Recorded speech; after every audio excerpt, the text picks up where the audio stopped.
ఒక్కసారి కొమ్మూరి గోల్డ్ కి కాల్ చేయండి. తాకట్లో ఉన్న మీ బంగారాన్ని విడిపించి మార్కెట్ ప్రైస్ కి వాళ్ళు కొనుక్కుని మిగతా డబ్బులు మీకు ఇచ్చేస్తారు. హలో అండి, అందరికీ నమస్కారం.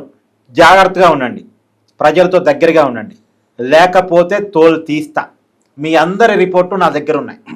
ప్రజలకి దగ్గరగా ఉంటేనే, ప్రజలతో భాగస్వామ్యం అయితేనే మీకు మళ్ళీ పార్టీలో భవిష్యత్తు ఉంటుంది.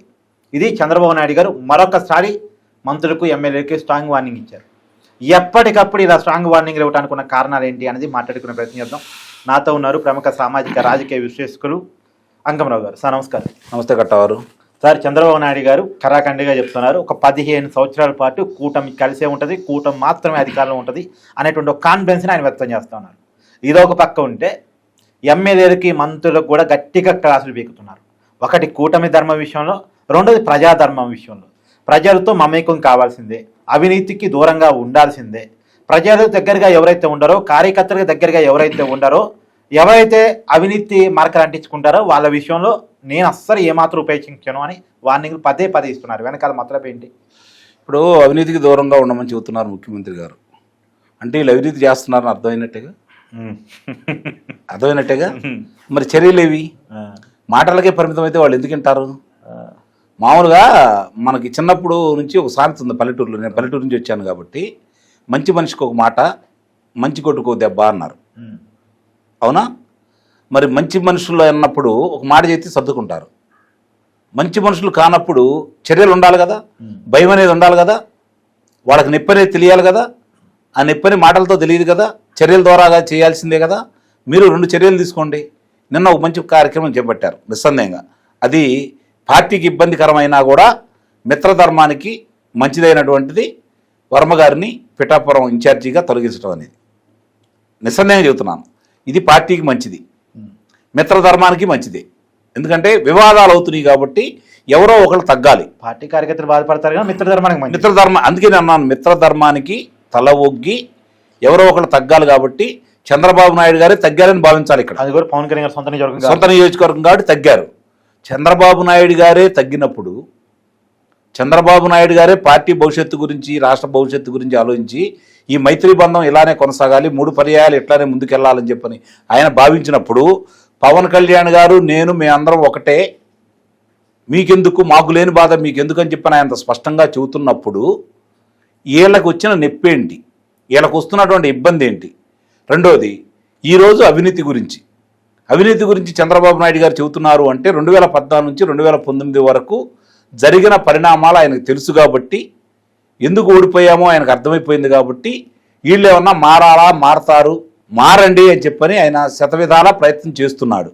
కానీ మారట్లా. కాకపోతే చంద్రబాబు నాయుడు గారి దగ్గర ఉన్నటువంటి విషయం ఏంటంటే, ఆయన ఎప్పుడైనా సరే సత్వరం నిర్ణయాలు తీసుకోడు.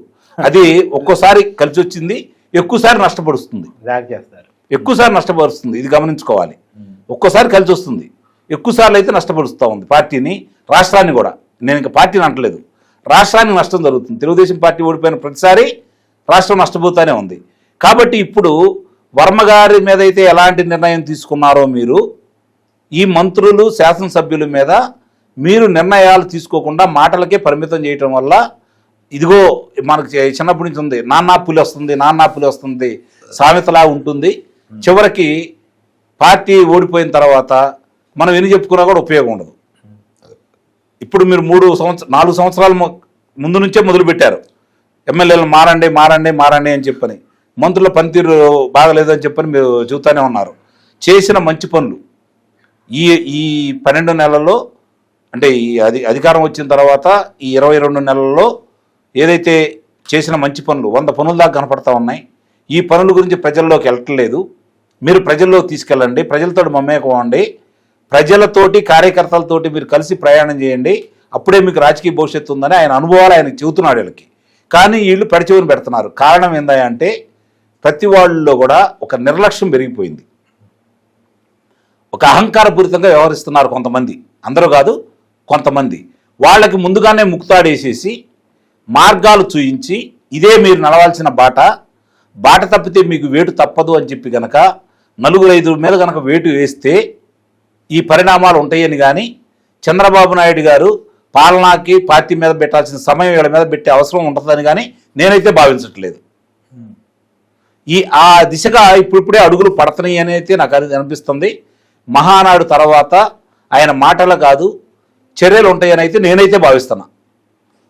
ఎందుకంటే ఈ మధ్య కాలంలో నేను ముఖ్యంగా నాకు బాగా అనిపించింది చంద్రబాబు నాయుడు గారి ప్రసంగాల్లో చాలా మనసుకు హత్తుకున్నది ఏదైనా ఉంది అంటే, మొన్న వీళ్ళందరి చేత కొత్త నూతన కమిటీ ప్రమాణ స్వీకార కార్యక్రమంలో భాగంగా చివరి 15 నిమిషాలు మనసు విప్పి పార్టీ కార్యకర్తల యొక్క ఆలోచనని, వాళ్ళ మనసులో మాటని ఆయన ద్వారా పలికింది అని చెప్పి అయితే నేను భావిస్తున్నాను.